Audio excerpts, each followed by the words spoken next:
Assalamualaikum warahmatullahi wabarakatuh. Di sini saya akan uji deskripsi demografi. Yang pertama saya sudah mempunyai datanya, yaitu datanya tersebut yaitu ini.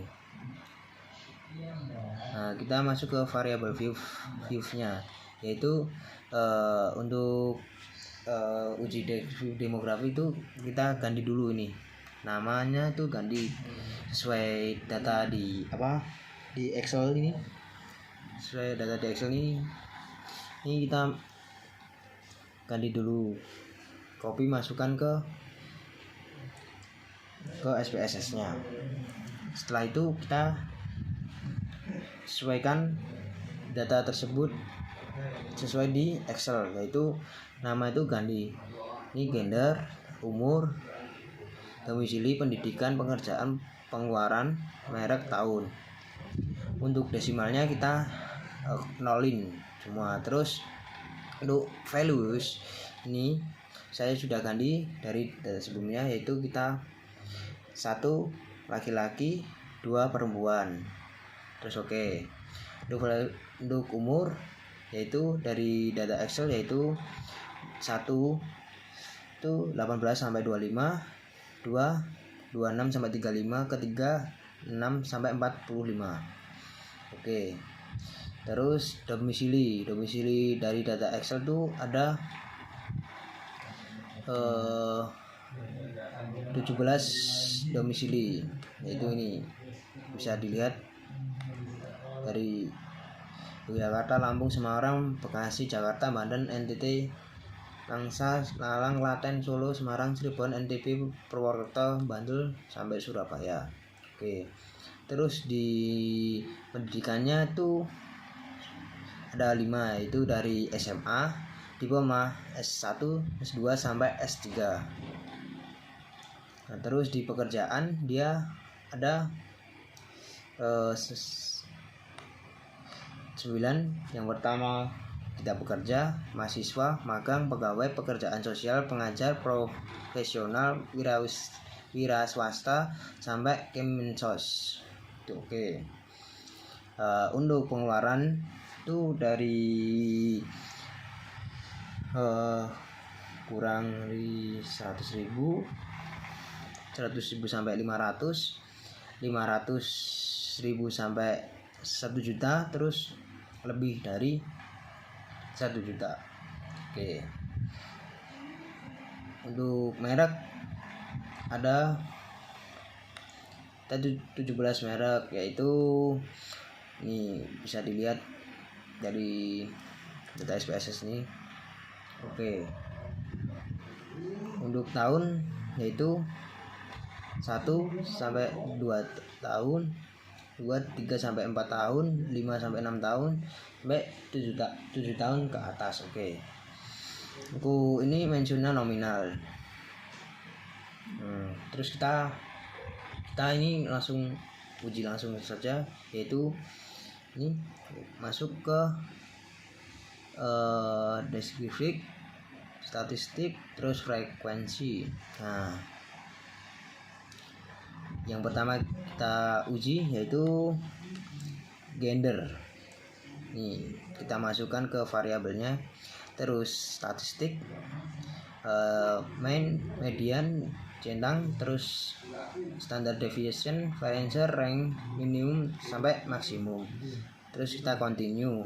Terus ke chartnya kita pilih ke pie charts, continue. Habis itu kita uji. Oke. Nah, ini ini udah terlihat data yang diuji dari jenis kelamin. Nah, dapat kita jelaskan bahwa 173 responden yang diambil sebanyak 83 orang atau 48% adalah laki-laki, dan 90 orang atau 52% sisanya adalah perempuan. valid percent menunjukkan proporsi responden yang valid dari total responden yang diambil, sementara column views persen menunjukkan proporsi akumulatif dari total responden yang diambil hingga baris tersebut. Dengan demikian dapat disimpulkan bahwa responden terdiri dari lebih banyak perempuan daripada laki-laki dengan proporsi perempuan sebesar 52% dan laki-laki sebesar 48%. Informasi ini dapat digunakan dalam analisa data selanjutnya tergantung pada tujuan dan pertanyaan penelitian yang ingin dijawabkan. Nah, itu penjelasan dari gender. Terus kita masuk lagi ke ini, kita mau uji analisis ini lagi, kita uji ke frekuensi. Ini gender di sini. Balikan, terus kita uji umur. Untuk statistiknya itu ini seperti ini sebelumnya. Terus chartnya masih tetap sama, pie chart. Oke, continue. Terus kita klik aja oke. Nah, ini umur, ini hasil olah data dari SPSS tentang umur. Nah, di sini dapat dijelaskan hasil olah data SPSS yaitu umur ini yaitu menunjukkan bahwa responden yaitu 173 responden yang diambil. Sebanyak 127 orang atau 73% berusia antara 18 sampai 25 tahun. Terus sebanyak 41 orang atau 23,7% berusia antara 6 sampai 35 tahun. Sementara hanya orang 4 atau 2,3% berusia antara 36 sampai 45 tahun. Dan 1 orang atau 0,6% berusia antara 46 sampai 5 tahun. Maka menunjukkan proporsi responden yang valid dari total responden yang diambil, sementara kumulatif persen menunjukkan proporsi akumulatif dari total responden yang diambil hingga baris tersebut. Terus bahwa dapat disimpulkan dalam sampel berusia antara 18 sampai 25 tahun, sementara itu sebagai kecil lainnya berusia antara 26 sampai 56 tahun. Informasi ini dapat digunakan untuk memahami karakteristik responden dalam studi dan bagaimana hal ini dapat memengaruhi hasil penilaian. Misalnya, jika studi dilakukan untuk memahami perilaku konsumen di kalangan remaja, maka hasil ini menunjukkan bahwa sampel tersebut cukup representatif karena mayoritas responden berada dalam kelompok usia yang relevan. Namun, jika studi ingin memperoleh preferensi produk di antara kelompok usia yang lebih tua, hasil ini menunjukkan bahwa sampel tersebut mungkin tidak cukup representatif. Nah, ini untuk menguji umur. Setelah itu kita masuk ke SPSS lagi. Kita mau menguji lagi, kita masuk data ini. Terus umur kita kembalikan. Kita ini menguji domisili masukkan ke variabelnya. Statistiknya ini masih sama, oke. Ini statistiknya oke. Chartnya pakai pie chart, oke. Terus kita uji. Nah, ini uji data dari domisili. Maka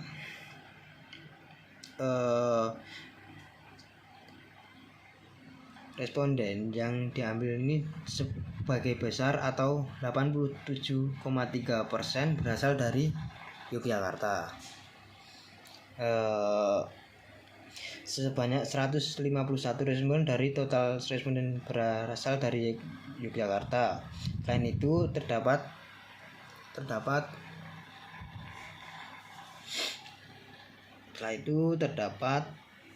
Jumlah responden yang berasal dari kota-kota lain di Indonesia seperti Jakarta, Surabaya, Semarang, dan Cirebon, namun masing-masing hanya terdiri dari 1 atau 2 responden. Ada juga responden yang berasal dari daerah luar Jawa seperti Lampung, NTT, dan NTB. Hasil ini dapat memberikan gambaran tentang sebesar geografi responden dalam sampel studi.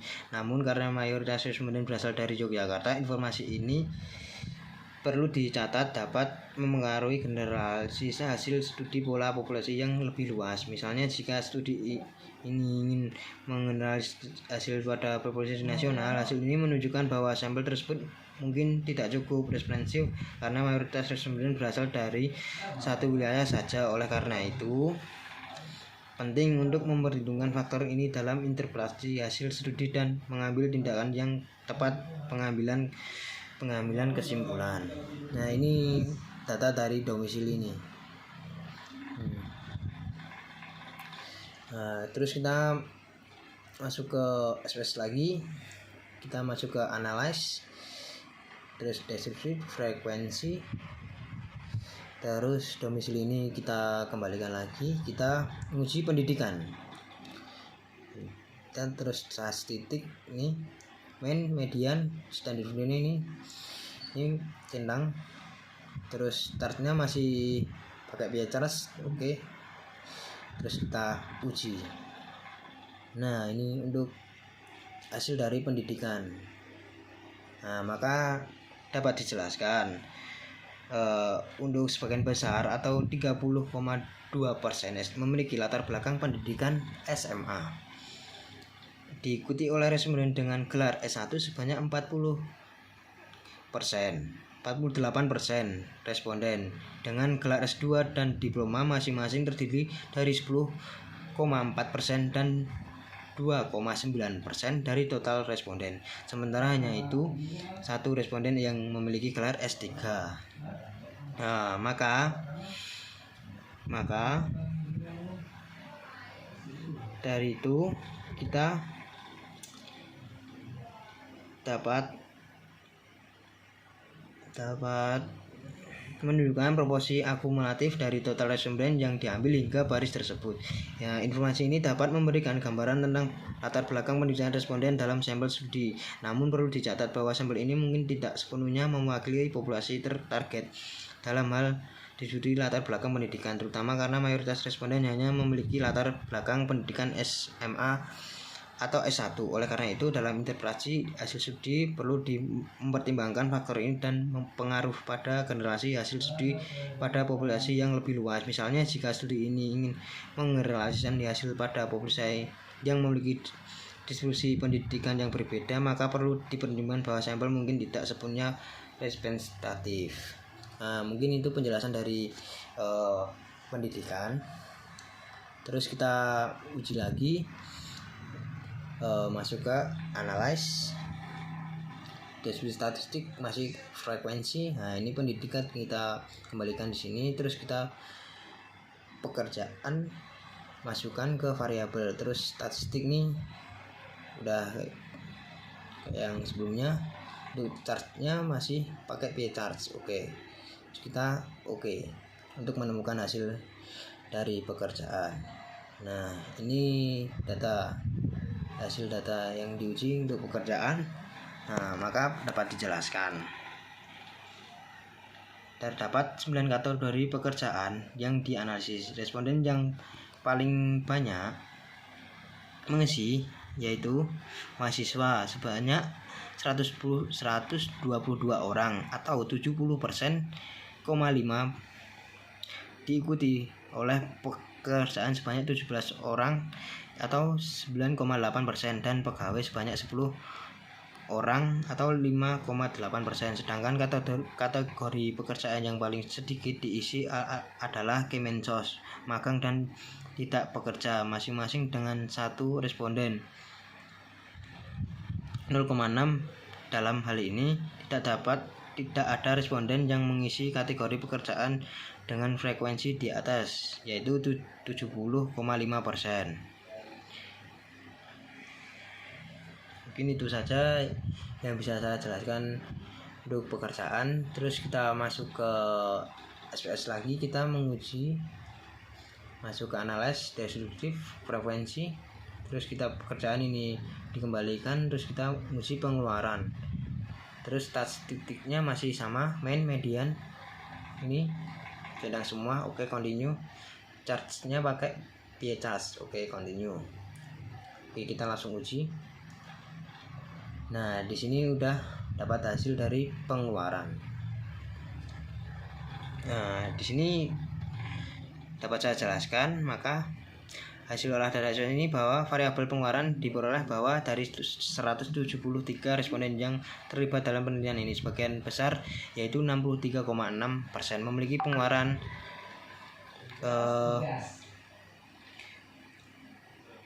kurang dari 100. Selain itu, sebanyak 30,9% responden memiliki pengeluaran antara 100 sampai 500, dan hanya sebagian kecil yang memiliki pengeluaran lebih dari 500, yaitu 2,3%. Terdapat juga 2 responden yang memiliki pengeluaran lebih dari 1 juta, namun angka ini masih tergolong sangat sedikit dan tidak signifikan. Ini untuk penjelasan pengeluaran.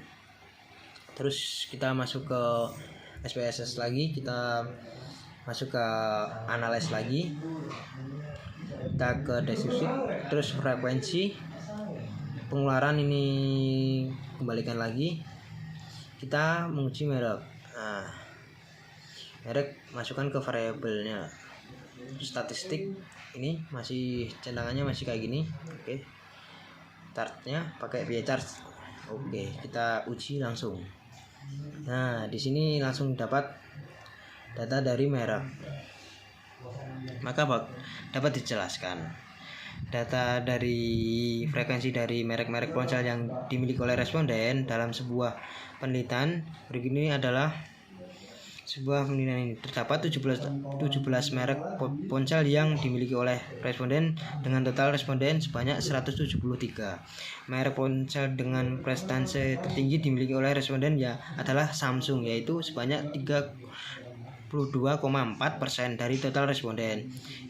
Terus merek ponsel dengan ketinggi kedua yaitu Lenovo, Asus dan Lenovo. Kedua memiliki persentase yang sama yaitu 9,8%. Terus yang ketiga, merek ponsel yang terendah dimiliki oleh responden adalah BlackBerry, Mito, Huawei, Meizu, dan Nokia, masing-masing dengan persentase yaitu 0,6%. Nah, jika di total, maka merek-merek ponsel yang termasuk dalam kategori valid yaitu dimiliki oleh responden sebanyak 100%. Nah, data ini dapat membantu dalam memahami preferensi merek ponsel yang dimiliki oleh responden dan dapat digunakan untuk melakukan analisis lanjut seperti asosiasi atau uji berbeda antara kelompok responden yang memiliki merek ponsel berbeda.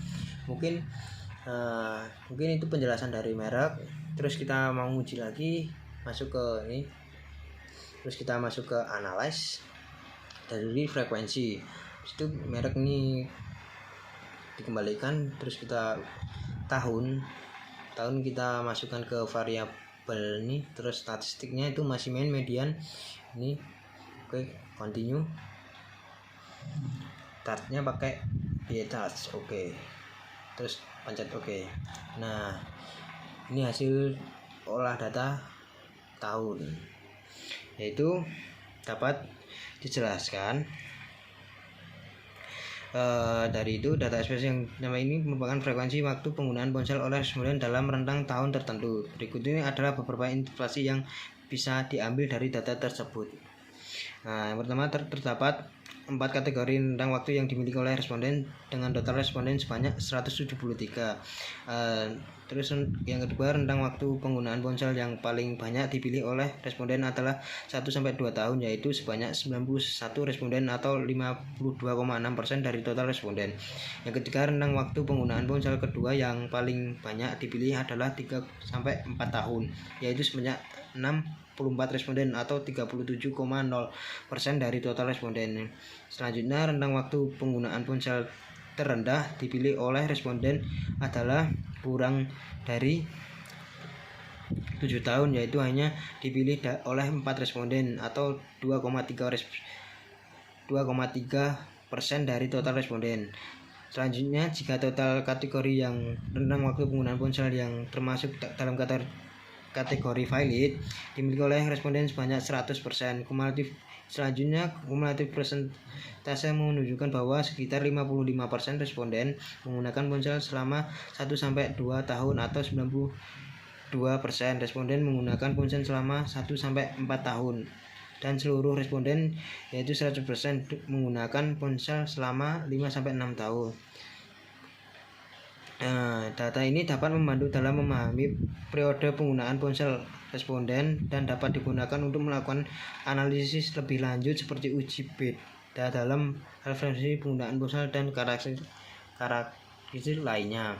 Mungkin itu saja untuk uji deskriptifnya.